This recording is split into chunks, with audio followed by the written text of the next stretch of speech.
Hello YouTube. I figured it out. I had an epiphany yesterday. Yes, don't ask me how to spell it, but I know what the word means. About gun control.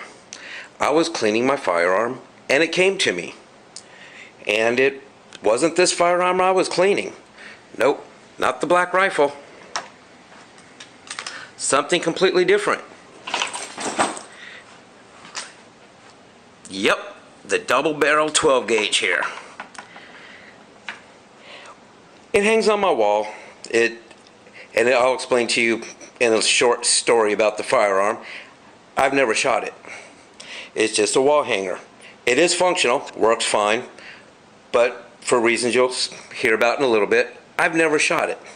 It's a Stevens Model 311 manufactured by Savage. It's in 12 gauge, 2 3/4 inch, and it's an older model. Well, this is the story behind the firearm. This firearm actually belonged to my uncle. I don't know when he purchased it, but it was a while back. And from the stories that I've heard from relatives and such, my uncle died back in the mid-80s. But anyway, he was kind of a rough and tumbly guy, owned some bars. My dad, which never speaks bad of anyone, said that he wasn't always a nice person. And this will make sense why I'm telling this in a minute. So he had this shotgun. My grandfather was a hunter, and he was going duck hunting, I believe. Might have been dove, I'm not sure. This was back in the 50s or something. And my uncle wanted to go with him. So my uncle purchased this shotgun. They went out hunting, didn't find anything. Never even shot the rifle, or the shotgun, excuse me. Before they got in the vehicle, you know, he wanted to shoot his new shotgun. So what they did, or the story I've heard, is there was 3 of them there together. Somebody, some mutual friend of theirs, not a relative, somebody I didn't know and don't know their name.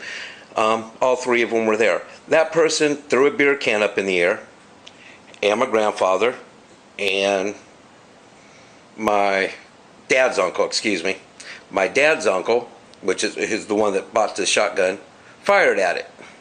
And I guess it depends on who you ask who hit it, but somebody did. My grandfather swears it was him, and that's who told me the story, so I'm sticking with that version. So, few years later, the gentleman that owned this shotgun was going through some rough times. House got repossessed. He needed some money, and he was pawning this shotgun. Well, my dad, which is not a gun guy, nothing against guns. He's more of a cowboy. He's into the horses and riding and that type of stuff. He grew up around firearms and he can use them. It has nothing against him. He's just not a big gun guy. But he liked this rifle because it was a double barrel and Western style. So when he found out that this gentleman needed some money, my dad had asked him about purchasing it. He said that he didn't want to sell it, that he was pawning it because he planned on getting it back at a later date. So he pawned this shotgun. Well, my grandfather ended up going into the pawn shop a little while later and found out that, you know, it was the same location where this shotgun was pawned. He went back when the shotgun came out of pawn, gave it about a week, and purchased it.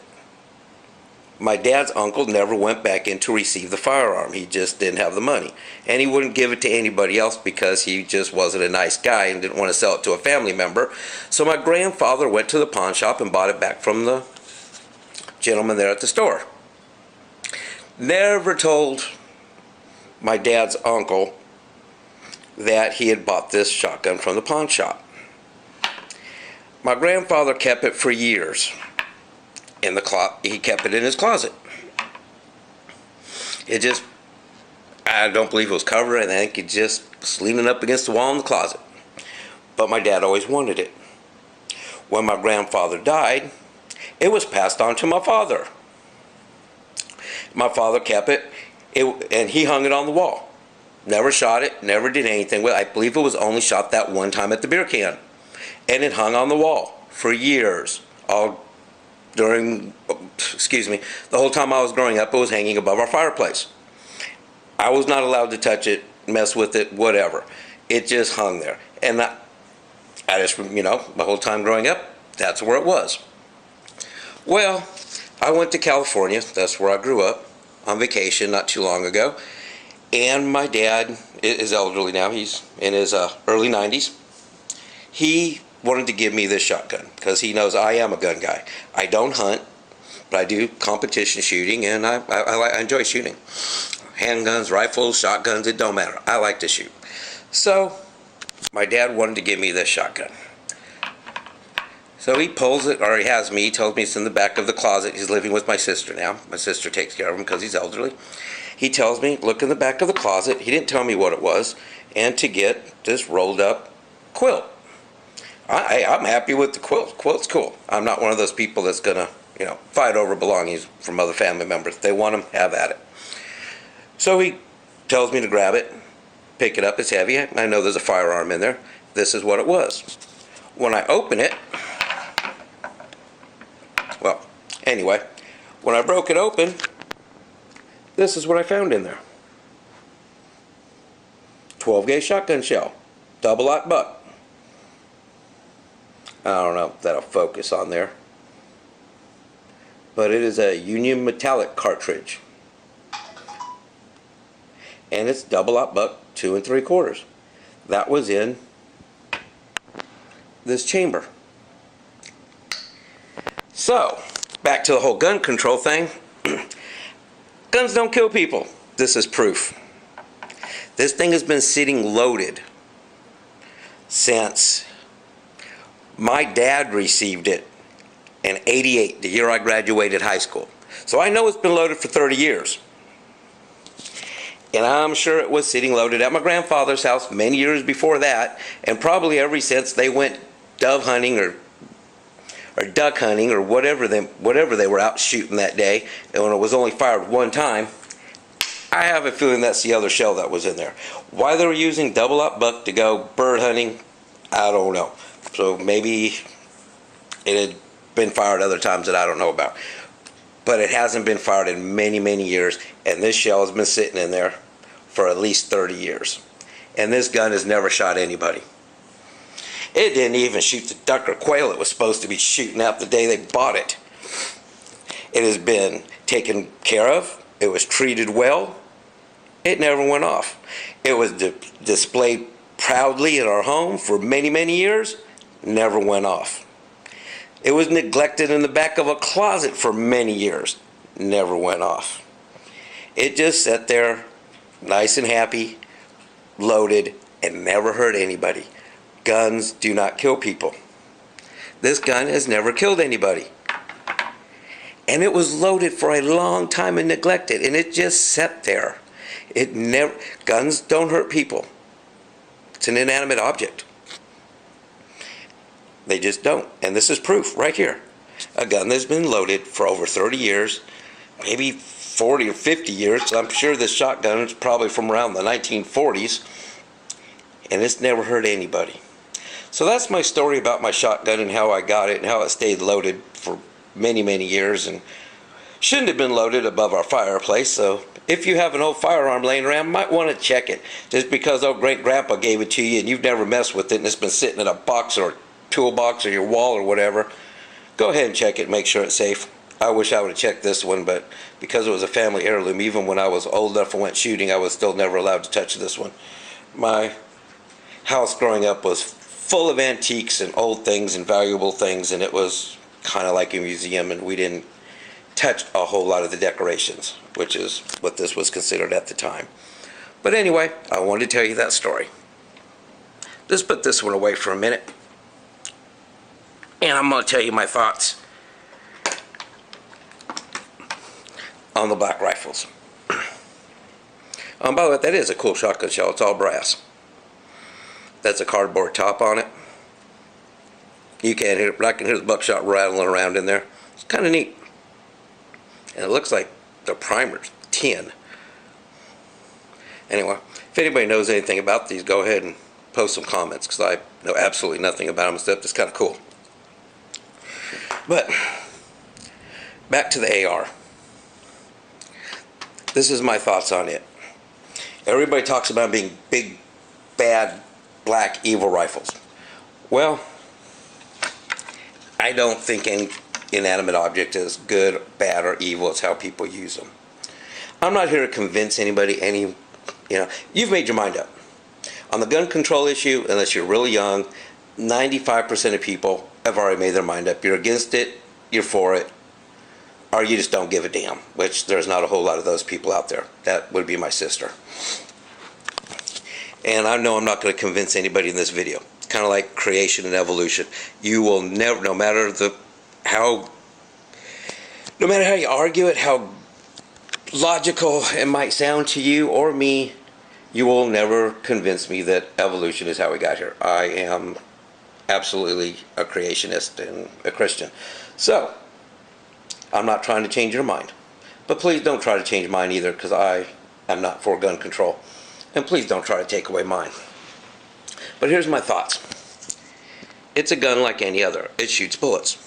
Just because it has a handle on the front of it, or it has some kind of tactical looking sling, or a different kind of sighting system on it, doesn't make it any more or any less dangerous than any other firearm. This was a big thing, when Clinton was in the assault weapons ban. Can't have collapsible stocks. Really, this thing moves 10 inches. Does this make the gun more dangerous? I don't see how. This is actually my wife's gun. She likes this because she's a small-statured woman. She's 5'2". She can collapse it in so she can hold it, and for the reach of pull to the trigger to her shoulder, it fits her. You pull it out, it fits me, not her. Just because you can hold it up here on front doesn't make it any more dangerous. Or this evil-looking thing up here. How does this make it more dangerous? I don't understand that logic in it at all. Because when it comes down to it, this is what actually is the end result. It's the bullets. These are the cases. That's a pretty big shell. That shell does not go to this gun. This is a 7mm Magnum. It's a hunting round. And it is, nobody's tried to ban these. A lot more potent than what goes into this. It's a nice, big, hefty shell. Got a lot of range. You see everybody on the news calling these black rifles, high-powered assault rifles. I don't see where they get the high power from. I would consider this more high power. 7 mag. Nice hunting round. Or 30-06. Yeah, this was a military round, World War II, M1 Grants. Nice, big, high-powered round. Not what this shoots. And again,